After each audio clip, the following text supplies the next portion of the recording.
Meeting of the South Madison School Board, and we always start our meetings with the pledge to the flag. I'd encourage you to join us. I pledge Allegiance to the flag of the United States of America and to the republic for which it stands, one nation, under God, indivisible, with liberty and justice for all. We'll now have a moment of silence.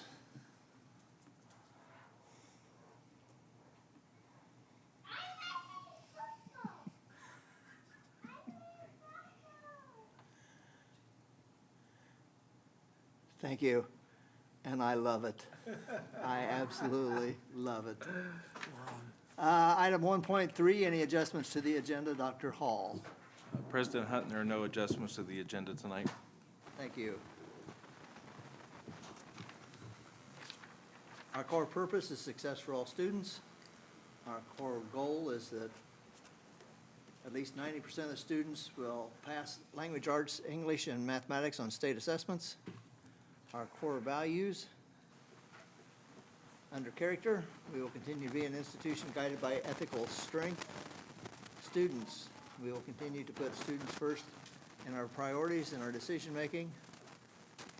For service, we will continue to be an organization known for its servant spirit. And if I can get my thing to scroll, it's not cooperating.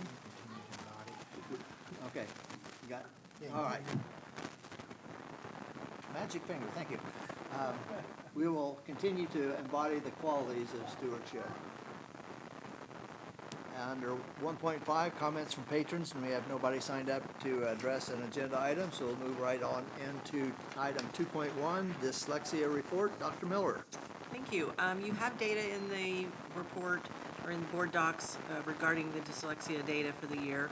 I am super pleased to say we have dropped the number of students that were in the initial benchmark screening were identified as having potential characteristics of dyslexia, and I will give credit to our primary teachers. We are being very focused on phonemic awareness and phonics, and I think building those skills in those students stronger and stronger over the last few years has allowed us to see those numbers. The kids have a better foundation, so they're not showing up with potential gaps.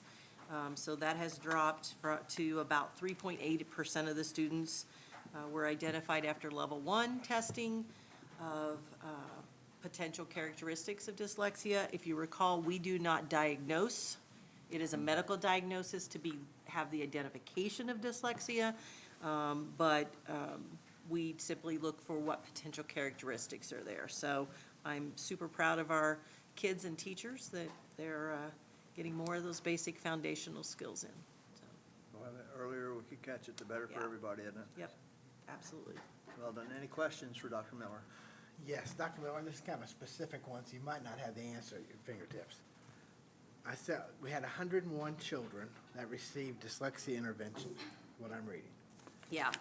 Okay, of those that were second graders, how many of those were able to pass the I-read test that was given in second grade this year? I don't have that answer, but I can find it for you. Okay, I just wondered. Yeah. I was hoping we were very successful and, Yeah. okay. I can find that for All you. right, thank you. Yeah. Any other questions? Thank you, Dr. Miller. No, go ahead, sir. You sure? Yeah, well, I do have a question. Okay. We only had one child actually diagnosed by a medical provider. That's fascinating to me. Actually, I think we have 3 total now. Oh, okay. But yes, last year we had one that was diagnosed that we were aware of. This year we have 3. One of the people I asked got it to me later than my publication. Oh, okay, yeah. So I will update that because that information, all of those, that chart essentially is on our website, Great. required by the state. So Okay. I think we have 3 that they're aware of. That doesn't mean a student doesn't have the diagnosis and parents haven't informed us. Or they So- may not have seen a doctor. Yeah, they may not have a medical diagnosis. I mean, sometimes your general physician can say, I think you might have, but that's not a medical diagnosis. Most people go to actually a neurologist to get that diagnosis, so, yes. Thank you. Problem is trying to even get into to somebody. Oh, yeah. Yeah. Yeah. Very interesting. Any others? The one that you might, I'm surprised you didn't ask about, because I thought this was what you're going to ask me, with the 101. Uh-huh. How do I have 101 when I have that many, only not that many students identified through benchmark? What you have to realize is we intervened, so last year's kindergarten class took the test, and we intervened with them through last year and the fall until we test again. So you may have kids that were identified in kindergarten as potentially having characteristics that we intervened with in the fall, but then when they took it in first grade, they didn't have that identification of characteristics. So the numbers look odd for intervention, but, you know. Do we ever have homeschool students come in and ask for this screening, and can we do that for homeschool students? I assume we can. We haven't done it. There would definitely be a cost to the district for that, but we have not done that. That's not something that. What about the private schools in the district? Private schools. Private they schools asked? are not required to do the testing. So Atkins hasn't asked me that. They, I don't know what, there is some funding in Title II, but it would be mainly I could train one of their people to do testing. I couldn't pay for the testing, but if they wanted to get it and wanted us to train them, then that could be a possibility. Thank you. Yeah. It's part of the charter school stuff I disagree with so much, because they don't have to do the same things. Thank you. Item 2.2, Educators Evaluation Summative Review. Dr. Miller? Yes, each year, you know, we have a multi-layer evaluation for all certified staff. And I am pleased again to report that in the highly effective category, we have 81%. In effective, we're right at 18. We did have a couple in the improvement or ineffective category, but we always work with those individuals and find them how we can strengthen them or other avenues. Dr. Miller, on my screen, all it says is the information is attached. and Yeah, I don't that know should have where- been deleted. Okay, So it's just a review of the numbers, so Okay. there's really, I mean, Nothing it's just a to be- summary, it's 81 and 18, so. Thank you. Moving on to section 3.1, approval of minutes of the regular meeting of the Board of School Trustees on May 2, 2024, and the work session, May 16, 2024. If it's all right with the board, we'll take both at the same time unless you would rather split them. I move we approve both at the same time. Okay? I'll second. Do we need to take a vote? We'll take a vote. Penny? Andrew Brown, Yes. Mike Hanna, Yes. John Lord, Yes. Mark Thompson. Yes. Bill Hutton. Yes. Item 3.2, approval of accounts payable vouchers. Once again, we've had that in our packet over the weekend and all. Are there any questions at this point in time? Mark's ready. No, I usually have a question for Ken, and I don't. I've read through all of it, and I move that we accept it. All right. I will second. We've got a motion and a second. Penny? Andrew Brown, Yes. Mike Hanna, Yes. John Lord, Yes. Mark Thompson. Yes. Bill Hutton. Yes. Section 4, consent items. We always take these en masse. Since we have a special person here tonight, do you want to pull it out separately or go ahead and do them all and then talk with him? Pull Board? this out separately. Do what? Let's pull Separately. this out separately. Okay. I'll need a motion to pull out item 4.1 from the current agenda and deal with it. So I make a move. motion. So we're dealing with item 4.1 first, Yes. in isolation. Penny? Okay. Andrew Brown, Yes. Mike Hanna. Yes. John Lord, Yes. Mark Thompson. Yes. Bill Hutton. Yes. Dr. Hall, would you like to introduce or have Mrs. Chestnut? I'll or- actually have Mrs. Chestnut introduced. Okay. This is Tyler Rell, spelled differently than, looks different than it sounds, so, and I asked that was my first question to him, how do you say your name? Anyway, Tyler Rell, he's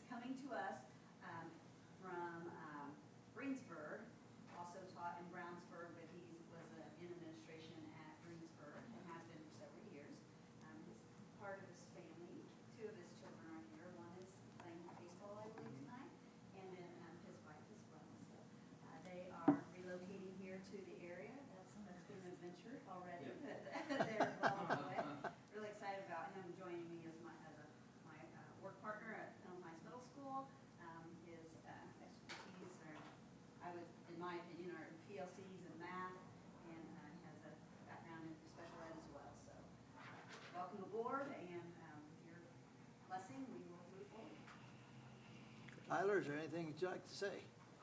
So again, thank you for this opportunity. This is Steph, Kennedy, and Miles. Kennedy will be starting kindergarten in the fall, and my son will be in 4th grade, so he'll be joining me into this district when we start school in the fall. So again, I appreciate the opportunity, and thank you. I can't wait to get started and do the work. Welcome. We know you're going to do a good job. It's a good team out there at the middle school. You'll do fine. Have you found a home yet? Yeah, yes. Sounds like a story. No indecision there. Yeah, so we have decided to build our house, but we had already closed on our house. Luckily, they gave us a 30-day possession window.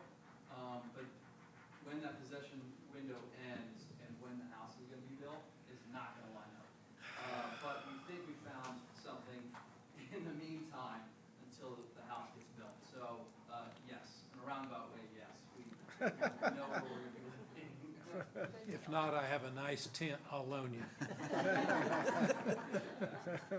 You'll have to register as a bed and breakfast if you do something like that. Well, welcome. Thank you. Yeah, welcome. At this point in time, section 4.2 through 4.10. We need to vote on. Oh, we hadn't voted yet? No, Oh, I'm sorry. no, we voted to pull it out, We didn't just we? voted to pull it out. Pull it out, okay. Yeah. I'll need a motion. I make a motion that we hire our candidate for the position of AP at Pendleton Heights Middle School. I'll second that. Now we're legal. Penny? Okay, Angie Brown, Yes. Mike Hanna. Yes. John Lord. Yes. Mark Thompson. Yes. Bill Hutton. Yes. Now we'll deal with 4.2 through 4.10, and thank you for clarifying that for me. Are there any questions or comments or anything with the rest of that list? I have none. If not, No. what's the pleasure of the board? I'll make a motion to approve agenda items 4.2 through 4.10. Second? Penny? Angie Brown, Yes. Mike Hanna, Yes. John Lord, Yes. Mark Thompson. Yes. Bill Hutton. Yes. And section 5, financial business, 5.1, contract approval. Mr. McCarty? Thank you, President Hutton. Tonight, the administration is requesting approval for 6 diverse contracts that are in your board docs tonight.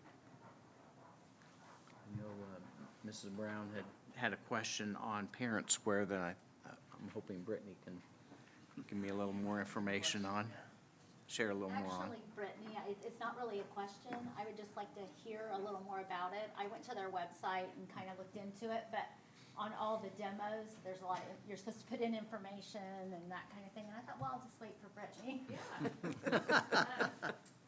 Well, it's amazing, actually. It's really cool. It's one place that the parents can go to find all of their information. So if coaches can use it, teachers can use it, I can share information from the district. And so it's kind of like a Facebook feed, as in we can share if there's a choir concert.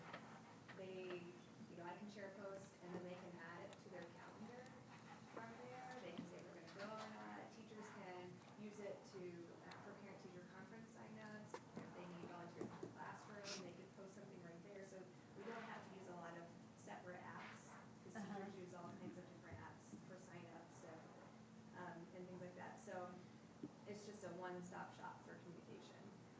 Is it gonna house anything related to the academic side of things, like, assignments? Because I know we have a different system for that right now. Right, that'll still be in PowerSchool, but Okay. this is a way for teachers to Well, communicate with parents. One really awesome piece is the multilingual piece, so it will translate. Yes, I saw that. Which is really cool, It- so. Lots of languages, it says. So a parent can type something in their native language, and it will be received by the teacher in English, and then the teacher can type back in English, and they will receive it in their native language. So it's just gonna make communication a lot easier. Especially for Maple Ridge. Yes. Will school messenger still be alive and well, or is this, we go to this? That will replace that. Okay. So will the buildings be able to put in items, or will it all have to come through you? Will you be the only person entering? No, the buildings will be able to push out information also. also has a feature where we can send secure documents to students, whether it be iLearn results, iRead results, NWEA. We can send that securely to the individual family via email, as long as we have the right STN number on the document. Parent Square can read that and then send it to the information that's synced in PowerSchool. That will be helpful. It will eliminate paper Communication. permission slips for field trips, so they can Get just right on sign, there yeah, online and. Wow. Now, and it's got a And then mobile it app archives all. feature to it as well, I It saw. does have an app, but you don't have to have it. Okay. So just like we use now, where you can opt in on an email or a phone call or text. Yes. It still has all of those options. And so if a parent doesn't want to have the app, they'll still get an email saying, Parent Square was updated. And they can just open their email and see what the message was. And then every message that's sent, if the parent opts in for, well, there's a way to get immediate messages, but there's also a way that they call it digesting, where the Parent Square will send you one message at 6 o'clock p.m. and it will be all of the updates from anybody who posted on Parent Square that day that had anything to do with your child. So it's just in one email, so they can see all the messages instead of receiving a bunch of different messages or emails. So it can, doesn't interrupt their day. can a community member go on and see information, or? There is a way for community partners, Andrew, we did that. Mhm. Yeah, so we can create a community page, and all of the things on Parent Square, like if I post something on Facebook, I can just opt in to have Push it, push it to Parent Square, I can push it to the website from Parent Square, so, but yes, there is a way for community members to opt in and join a community group, and so then they can see like any of the choir shows or any of the events that are happening, and then they can just click to add it to their Google Calendar. You can say, I want all of the calendars for the junior high, high school sports, the elementary, all in one, and it'll sync all the calendars, so then you can just have one calendar with all of the events in it. It's Wow. pretty cool. Is there anybody else around here using it? Most of the neighboring districts Yeah. are, yeah. Oh, If you have all of our teachers who have kids at Greenfield have been begging for it because they love it as a parent, oh, the communication cool. path as a parent. great. Yeah. Wonderful. And- Thank you. Any other questions for any of the contracts? I'll need a motion for approval. Move we approve. Second. I have a motion and a second. Penny? Andrew Brown, Yes. Mike Hanna, Yes. John Lord. Yes. Mark Thompson, Yes. Bill Hutton. Yes. Item 5.2, the 2024-25 school lunch pricing. I can't get used to saying 2025 yet. Mr. McCarty? Thank you, President Hutton.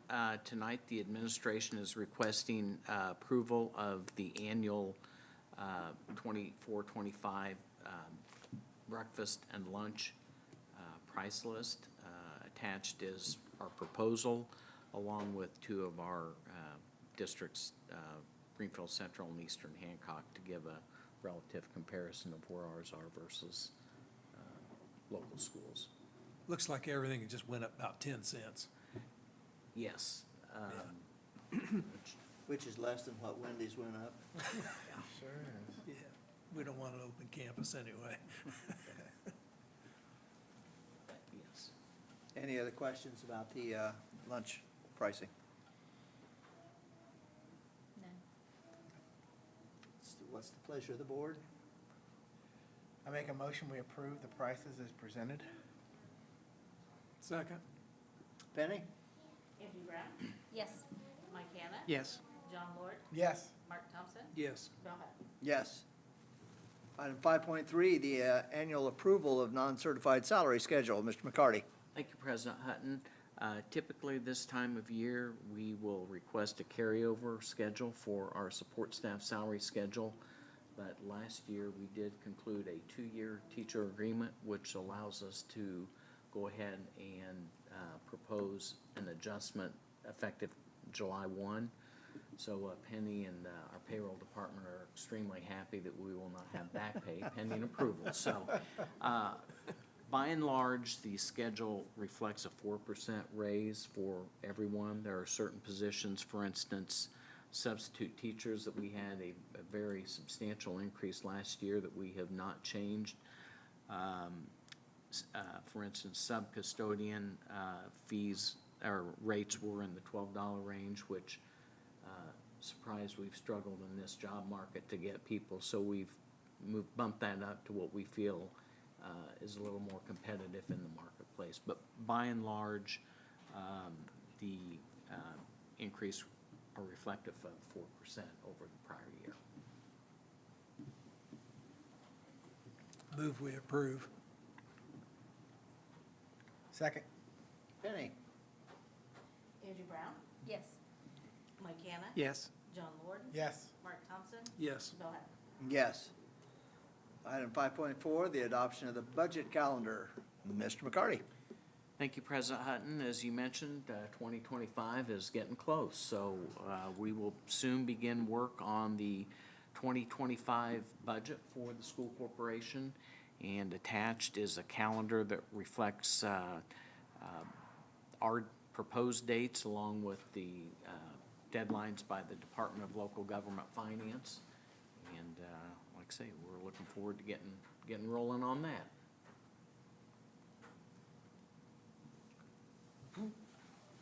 Any questions or comments on the proposed calendar? Which once again gives us enough time to get ahead of the game, which I appreciate a lot. You're on top of it. Any questions? I'd make a motion to approve the budget calendar. Second. Penny? Andrew Brown, Yes. Mike Hannah. Yes. John Lord. Yes. Mark Thompson. Yes. Bill Hutton. Yes. Item 5.5, the amendment of purchase price of the U.S. Bancorp loan. Mr. McCarty? Thank You're you, a popular President. guy tonight, aren't you? This one's a first in my tenure here. On the May 2nd meeting, the board approved a purchase of computers for the staff. The purchase price, Mr. Watts had gone through what we felt was the state procurement program. Since it was going through the U.S. Bank Corp., one of the items that they request is a legal representation letter. So when we send it to Church and Hiddle, they said, yes, that's a good state procurement program, but just not for the state of Indiana. So we said, okay, what do we do now? So the solution that we came up with, U.S. Bank Corp. Agreed to hold the interest rate the same that was approved on May 2nd. So we spec'd the same equipment, put it up for an open bid, and we had a bid opening this afternoon, and we had one bidder, the ESI, the same bidder that had bid on the original equipment. So the original price was $174,706, and the bid price was $173,806. So about $900 cheaper going through the open bid. So the administration is requesting approval to proceed with the alternate bid on the U.S. Bank Corp loan. And these are for teachers? Not for teachers, primarily administrative staff, the office staff, the central office staff are primarily where these computers would go. I'd make a motion to approve again. Second. Saving $900. Yep. Penny? Andrew Brown, Yes. Mike Hannah. Yes. John Lord. Yes. Mark Thompson. Yes. Bill Hutton. Yes. Item 5.6, the approval of property and casualty insurance renewal. Mr. McCarty? Thank you, President Hutton. Here again is another item that I've never quite run into in the time that I've been here. All of our insurance expires on June 30th. And we have worked with our insurance agent who has worked through multiple insurance carriers. And given the market at this time, we do not have final numbers. So we are continuing to work with our insurance agent. So we have, I think, a couple options, a couple ways that we could go. One, we anticipate having some final numbers probably within the next week. They're hoping quicker, but given the way the process is run, I wouldn't want to promise them before a week. So we could hold a special meeting, since we only have one meeting in June before the policies expire, or if the board would be willing to give approval to Dr. Hall and I to proceed with the lowest, most cost-effective policy that we receive. When we get those, we can get those signed before the end of the month, so we get the coverage, and we will share that with the board on the first meeting in July. So we have two options to deal with this. I see no reason to have a special meeting, none whatsoever. I have full confidence in both people that'll make this decision and then come back to us in July. So I would move that we go with the second option. Okay. Second? Penny? Angie Brown, Yes. Mike Hanna, Yes. John Lord, Yes. Mark Thompson, Yes. Bill Hutton. Yes. Moving on to new business, 6.1, student handbook updates and edits for 24-25. Mr. Brewer. Thank you, President Hutton. A draft of the SMCSC student handbook is attached for your review. A little bit different this year in that we're working to combine the elementary, middle school, and high school handbooks into a single document with sections that pertain to each level. Just seemed to be way more efficient than having three separate documents that were about 95% the same. There are edits or suggested edits in there. This would be the first reading of the revision and the edits, so no action is asked for. It's just the first reading. So if there's any questions on the edits that are there, happy to answer any questions. It's just everything in blue, right? Correct. And then the red would be that which we're asking to Deleting. delete. Correct. And feel free to contact Mr. Brewer if you find something a couple days from now. John, you had a question? I No, thought- no, Okay, no. I have a sorry. question. No, sorry, see you. Anything else for Mr. Brewer? Moving on to item 6.2, recognition of a sport. Dr. Hall. Thank you, President Hunton. This is also a unique circumstance because I don't think we've ever added a sport, particularly since I've been here for the last 22 years or so. The IHSA approved girls wrestling as a sanctioned sport. We currently have boys wrestling, and girls wrestling has been participating as part of that, but they haven't been their own standalone program. And so Mr. Smith has recommended to me, and then I'm recommending to you, that we approve girls wrestling as its own standalone sport. Our collective bargaining agreement will not need to be changed because the way it's listed in the ECA contract, it's just called varsity wrestling coach. So we won't have to make a change in that. So once this is approved, then probably in July, we'll recommend the wrestling coach to be our girls varsity wrestling coach and assistant coach. So it's a pretty neat thing, and it's, like I said, it's pretty unique. So Chad and I talked about it. We really weren't sure how to go about this since I don't think anybody's ever done this. And so we wanted to make it official so that if anybody asks in terms of other sports, club sports, this one's been board approved. So be glad to answer any questions, but not specifically about girls wrestling because I don't know much about that. Do you anticipate that boys volleyball will be next? It could be. The IHSA, the emerging sports, just depends on how many schools are interested. But yes, volleyball is certainly it's the next one that's emerging, and more kids are going. Now, we don't currently have it, and we haven't had anybody express interest in that, but it certainly could happen. So, and there are a lot of schools that have been playing volleyball, especially up in my neck of the woods where I grew up in Delaware County. Wapahani and a couple of those schools have had boys volleyball for a long time, but it was just club sports. So.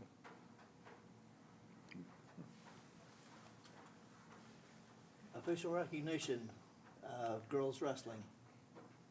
Do I have a motion? I'll make a motion, we accept that. I'll second. Penny? Angie Brown, Yes. Mike Hanna, Yes. John Lord, Yes. Mark Thompson. Yes. Bill Hunt. Yes. Item 6.3, the acceptance of non-resident students for the 2024-25 school year. Mr. Kruer. Thank you, President Hutton. The administration recommends the acceptance of 8 new non-resident students to SMCSC as presented. In addition, as we are continuing to receive non-resident student application, and the board meets only once in July, the administration is requesting permission from this point forward to accept any non-resident student applications and enroll the students in school prior to count day if they meet the requirements for acceptance and space is available. We are accepting applications up until September 14th, again, provided students would meet the requirement and space is available. What does this make the current count of students coming in? Let me bring that up. I believe on one document, there's 597 total. No, I meant the whole. So the 597. 8 that would bring, well, let me take that back. So the 76 are new, so we'd have 76 into that. Now, what I did not take off on this are the outgoing seniors. So it's 597 would include the seniors that we just graduated. So we have 76 new that are coming in to that. So if you drop off 35, we got 76 coming in, so we're up. 600 and some. Yeah, yeah. Up 30-ish. And really, there's no change in what our past practice has been on everything, and it's worked in the past. Yep. Are there any other questions for Mr. Kruer? Have you ever had someone denied because of their past practices? We have denied students based on the application. There are very specific reasons that would allow us to deny a student. They typically hinge around a student's discipline, and there were attendance, unexcused absences in their previous school, and yes, we have denied those. Well, I think that's important. It's not just everybody just come on in. And we inherit some bad behaviors or attendance, discipline, lack of credits. Yeah, good. I mean, to add to that, we've also had students that have been here that we've asked not to return the following year that were non-resident, and they may have gotten in trouble here, and then we revoked their non-resident status as well. That's happened occasionally too. Good. Hearing no other questions? I move we approve. Second. Kenny? Andrew Brown. Yes. Mike Hanna. Yes. Mark Thompson. Oh, Yes. John Lord. Yes. Bill Hutton. Yes. I'm going around the table. Yes, yes, and yes. Item 6.4, Teacher Evaluation Handbook. Dr. Miller. Thank you. wanted to present to you tonight the few changes that have happened to the teacher evaluation guide. These adjustments were made in partnership with the association. These do not change your board policy as far as what is required. This is simply an update for you. No action is required.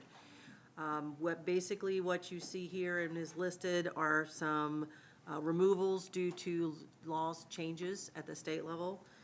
The one that you may wonder about is the removal of instruction delivered by a teacher rated ineffective and the corresponding parent letter. It's not that we don't have to inform a parent anymore.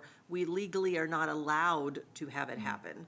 That's not been an issue for us because we have never had to use that piece where we had to inform parents of a teacher that was ineffective and that they had the child had for 2 years in a row. So that was an easy lift to remove the information.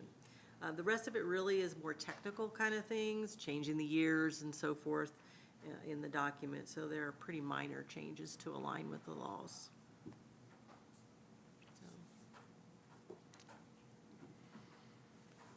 Any other questions for Dr. Miller?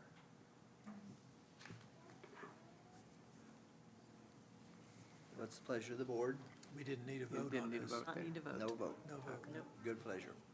6.5, administrative contracts, Dr. Hall.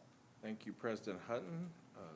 Annually, we in the past have extended all of our administrative contracts by 1 year during this meeting. And as Mr. McCarty had explained before, at that time, they were always status quo in towards the salary because we waited until we bargained the teacher contract.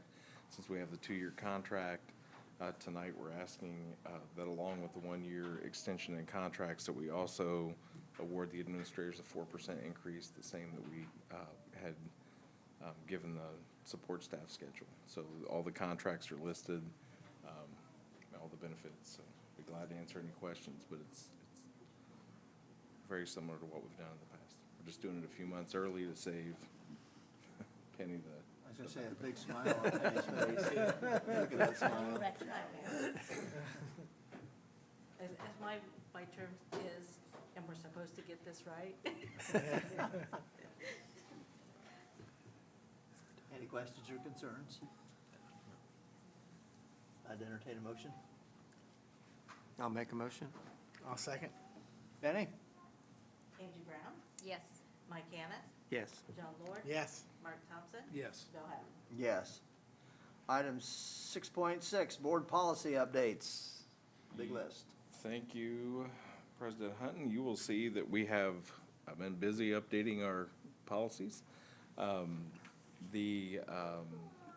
couple that I want to point out specifically, if you look at it, many of them, several of them were joining together the definition of meeting. We're rescinding several policies and making it a lot simpler. So that's probably like the first 10 that you have in your packet. But I want to specifically point out 9130, which is at the end. You may want to take a look at that one. So this is just first reading tonight, but I'll be glad to answer any questions. That one relates to public comments and concerns, and so what we've done in there is we've made a couple adjustments in terms of if there are concerns related to instructional materials or library books. Our old policy was sufficient, but this policy makes it more comprehensive and involves more people in the review of those materials, because currently our policy gives me that sole responsibility to review library books and curricular materials, and quite frankly, I'm not an expert. I'm not a literary expert, and so I think we would be better served having a few different people look at that, and then make a recommendation to the board, as opposed to me reading a library book and then making a recommendation to the board. So that's one of the changes. What you will not find in here is we're not recommending any changes at this time to Title IX. The Indiana Department of Ed have notified all schools to leave their Title IX policies alone right now, because they think that that's going to be, it's going to have to go through the court process, so we're leaving our Title IX alone. That may be something we address at a later time, but that is not listed as one of the policies that we're looking at to change. So essentially, it's like a lot of the other times, there's a lot of just word changes, but I wanted to make sure that you paid particular attention to 9130, because it's got probably the most substantial changes. So. But it also winds up, the final is with the board anyway, right? Yeah, by law. By law it gets to that, but we would try to get, the law requires the board to make decisions on library books. We're trying to get to a resolution prior to that, if we could, and so that's what this process does. And so you would have the same kind of thing where you have an informal process at the building level, and then what we would change that to do is then if it couldn't be resolved at the building level, then they would make one of the two assistant superintendents aware of that, depending on which level the concern is, and then they would appoint a committee based on people that would have knowledge of the subject. And so you can't really specify out who's on that committee, because it could be different depending on the circumstances. Then the committee would review the book. They would have 30 days, and then they would make a recommendation to the board. You and I talked previously about one book, but have we had very much of that throughout our system? No, it's very, very. Very rare? Very rare, particularly with instructional materials, because they already go through a vetting process. Like, they go through the teacher review committee, they go through the building principal, they go through the assistant principals. If we've ever had concerns, it may be a library book here and there, but you have to remember we have tens of thousands of books in our libraries, and so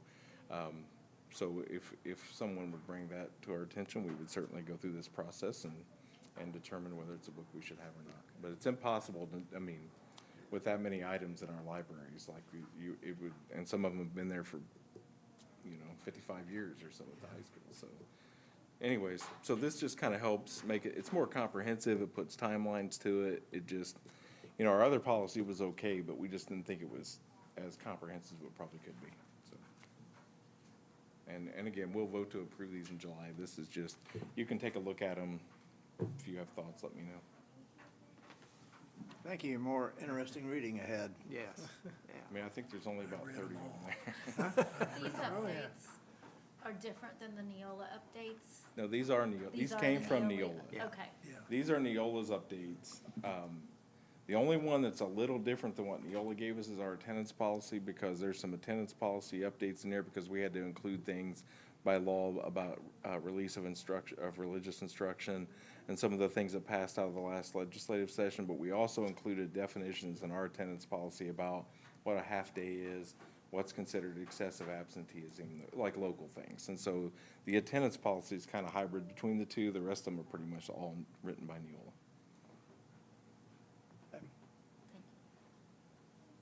And so there's no action tonight, it's just. Any other questions for Dr. Hall on the board updates? How often do you meet with Neola? We get our annual update, or I mean, a semi-annual update, and then we get special ones. And so, in fact, the attendance one just came in on Tuesday, so so they give us special updates. So we thought, when we got the special one, we didn't know what it was. We were just alerted that Neola had released a new policy, and it just had to do with attendance because they were updating it to make sure it met Indiana code. What they do is it's basically semi-annual, that the one you're doing now is the one that came out of whatever changes were done in this last legislative session. And then usually the one you do in the fall is a lot more technical stuff, like, they just, changing a word here and there, so. But a couple times a year. I mean, the guy, our representative comes, he walks through all this with us. Pretty good, and- it's always good. They've been around a long time, haven't they? Yeah. Yeah. Thank you. Moving on to other communications. Any comments from patrons, and no one has signed up for any? Welcome again. Communications from the superintendent.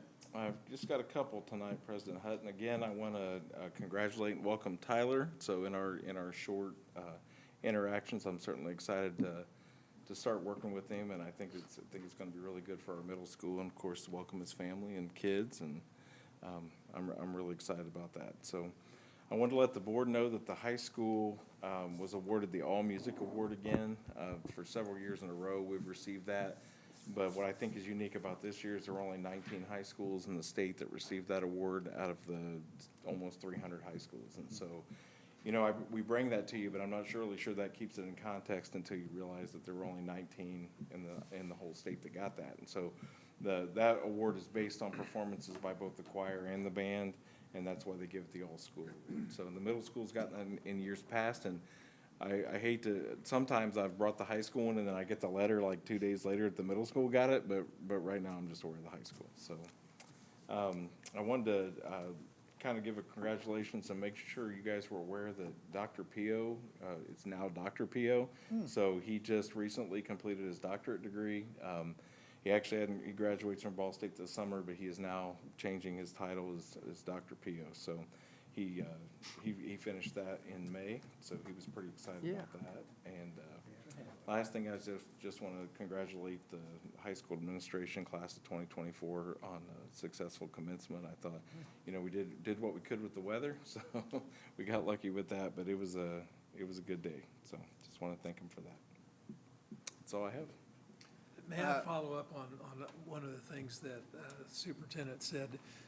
It was very interesting for me to watch Chris Taylor and the band at the 500 parade. They did an excellent job, and I was real proud of them.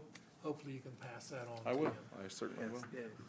They had the crowd involved with. Yes, they when They were did. playing, every time the crowd got right with them. Yep, they did.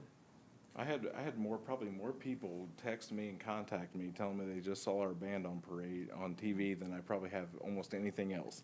So my phone was going crazy that morning. And they were late in the parade. I'm surprised Yeah. that so many people Yeah. stuck around that long. Yeah, I was surprised. I mean, it kind of took me off guard the first time because I mean, I knew that, but I didn't know how many people watched the parade on TV either. So it was like, just saw our man on TV. So it's pretty cool.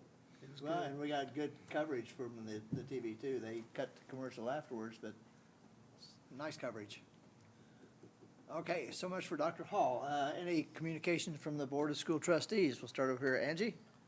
Yep, Okay. I attended 2 committee meetings in May. The first one was on May 8th. It was the Alternative School Committee meeting and Chad Cook gave an update of the program there. He didn't have any fifth-year seniors this year, and I think I mentioned that at the previous fall meeting that I had attended.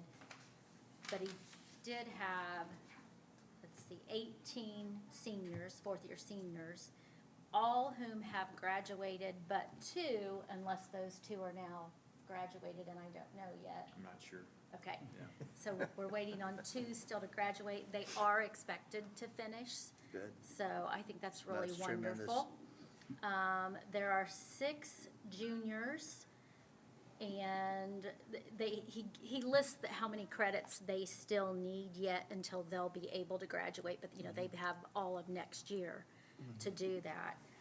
Currently, there are no sophomores, and I didn't ask it at the meeting, but after I left, I thought, our numbers are getting thin. Not that I want to necessarily encourage students to be in the alternative school program, but what's that mean for our alternative school program? We'll get to 20. 20 is the most we can put in there. Uh-huh, Typically, there is a wait list. okay. You know, so that, So there are don't worry, kids yes, that yes. will filter in. All right. Yeah. When I left, Yep. I was like, I should have asked that. Let's see, what else did he talk about? He had told us in the previous meeting, which I shared, that they had painted part of the mural down by the park at the four-way stop there. And I don't know if they'll get to repaint or go over that, because as you've noticed, it's starting to dull. I think they had to repaint. But he mentioned that.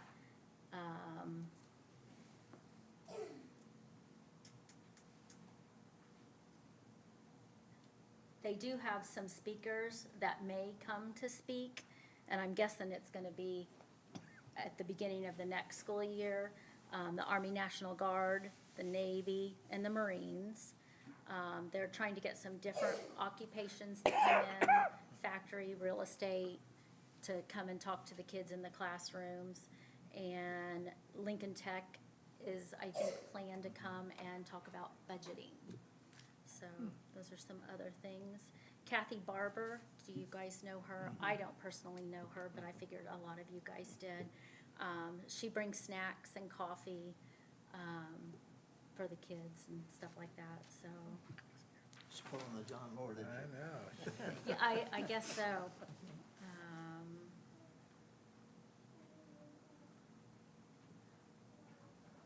There are a few kids that he mentioned that he fears they might not finish because they might choose to leave and go ahead and go into the workforce because wages are up, and they might feel like they've got a better opportunity to go ahead and not graduate. So that is a slight concern of his.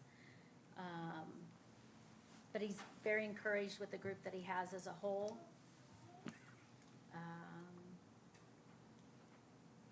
There was a question about Chromebooks. Mrs. Neely wanted to know how that would get turned in.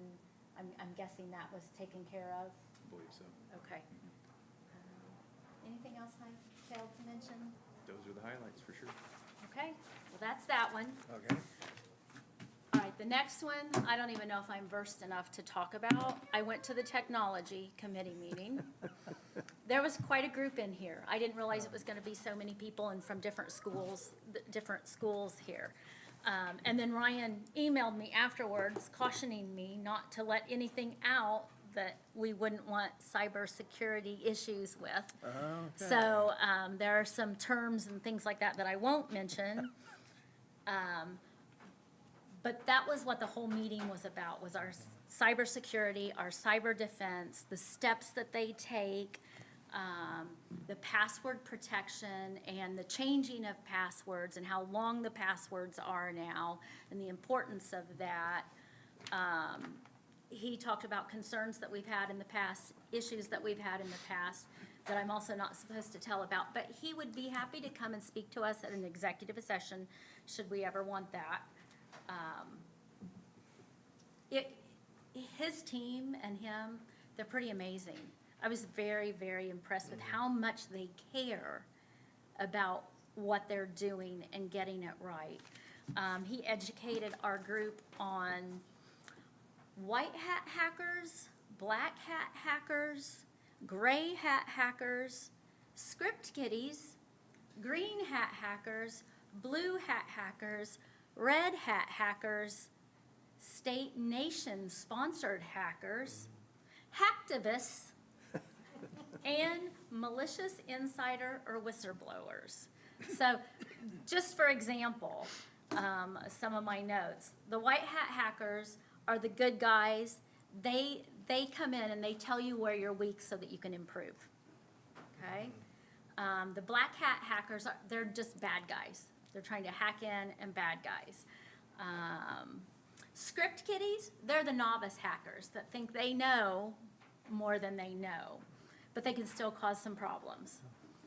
There are lines of defenses that we have and that they have developed, and they're also still working with Anderson University. I don't know if you guys remember back when that was presented at one of our meetings. That is still a thing. They are still working with them, and Ryan seems to be pretty happy with that coordination. Pretty much there are different levels of defense, and the goal is for it not to get past a certain level so that it can get contained and not then go district-wide. And they have put some things in place server-wise that will, there's a defense before it can get through to go to the other servers that can infect the other schools. There's a lot to it, and like I said, I was pretty mind-blown. You were in that meeting, weren't you? You were in that meeting. You probably know all what's going on, so you weren't mind-blown. It was an eye-opener for me as well. Yeah, so, I mean, it might be worth our while sometime to have Ryan come I and would give us agree. some more education. But yeah, I walked away thinking, wow, these guys and gal, the team really, really wants to take care of our school. It's nice to know that they're in attack mode and they're doing everything possible to keep up. And I don't know how they do that, but I'm glad to hear that. Okay, well, that's it. That's it. Very good. Thank you, Angie. Mike? 3 hours later. Tuesday, I attended the ISBA conference in Indianapolis. Well worth our time. The traffic was terrible, but we got around that. But some of the topics that they spoke about were, they talked about gender ID and sports, locker rooms. Of course, that's tied up in circuit courts. The Supreme Court hasn't looked at that yet, but sometime they've got to address that. That was very interesting. A lot about Title IX, and very thorough on that. Talked about a lot of transgender updates. Talked about student searches, and that could even be, give me your cell phone, I want to look at your cell phone. That was pretty interesting. Had a good rubric about superintendent evaluations, and ours was right in the middle of that. I mean, we were really doing about the same thing. Some of them were pretty thorough. Talked a lot about special ed laws. That was very interesting. Then talked about clubs and activities and equal access to the facilities, the buildings, the basketball court. But it was really good. They were all attorneys, and just talked about different aspects of the law on each one of those topics. Earlier this evening, I attended the RDC meeting, and they're They have finalized, this meeting was to finalize the TIF area at the end of the circle here and the selling of bonds, and that is ready to move forward. First thing that's gonna come in there is a gas station, right next to what is that business there, that club, or just right as you get to this roundabout here, Sonic Lodge, or something it's like Sonic that. Lodge, They'll be yeah. right into that, Yeah. but. So it's kind of the north. East easy corner, yeah. And the developer is responsible for all the utilities, 4-lane street with a boulevard, and that will run, their responsibility, first phase is to that tree line to the north, it's probably 300 yards or so. And whenever that is all developed, the town of Pendleton will extend the road to 132. So it's really gonna be down the road, but, you know, that, all a big part of all of that is to alleviate traffic through downtown Pendleton in the mornings and the evenings, and their catchphrase is to maintain the integrity of downtown Pendleton, so. And Angie and I know, getting out of our driveways onto 132, it's really busy. Sometimes I call it I-132. Yeah, it's very busy in the mornings and evenings, even during the daytime. So hopefully that road is to get some traffic out of downtown Pendleton. And when they get to 132, they can kind of branch off to where they need to go, but very busy. But the ISBA was a very good meeting, and, you know, Mark will probably talk about that too, but well attended, yes, thank you. Mark? Yes, we did attend that meeting, and one of the things that I found pretty interesting was when they started talking about police officers compared to resource officers. Had some disagreements with them. A couple of attorneys agreed with me, a couple of attorneys disagreed. As far as, my opinion is, you can't take the police officer out of the situation and just say, no, now you're a resource officer, so it only needs to be suspicion of something going wrong rather than as a police officer, probable cause. And we had some pretty good discussion on that, especially as it pertained to cell phones and actually removing a cell phone from a student. There's some interesting litigation that's hanging out there, and some of the courts haven't decided it yet. And the same way you earlier mentioned about Title IX, and they went over that also, not to make changes because it's still up in the air on a lot of it, which is kind of interesting. Some of the times the courts need to get off dead center and get some of that settled. I also met with Mr. Ryan Jones at the high school on Wednesday, I think it was Wednesday, and talked about security measures throughout the system, mainly the high school. But in talking with Dr. Hall tonight, they've already started doing some of the locks at the elementary school. East, I believe, is what you told me. Yeah, I was gonna show you all a picture of that. Yeah, I won't say any more about it. I won't take your, but it's interesting that we're doing a lot of things that may not come out to the public very, very quick. Because it's just safety for school and personnel. Thank you, Mark. Nothing, John? Okay, I have nothing as well. That leads us to item 8, which is adjournment of the regular meeting. I'd entertain a motion. I'll make a motion. Second. Penny? Third. Angie Brown? Yes. Mike Hanna? Yes. John Lord? Yes. Mark Thompson? Yes. Bill Hatt? Yes, meeting closed.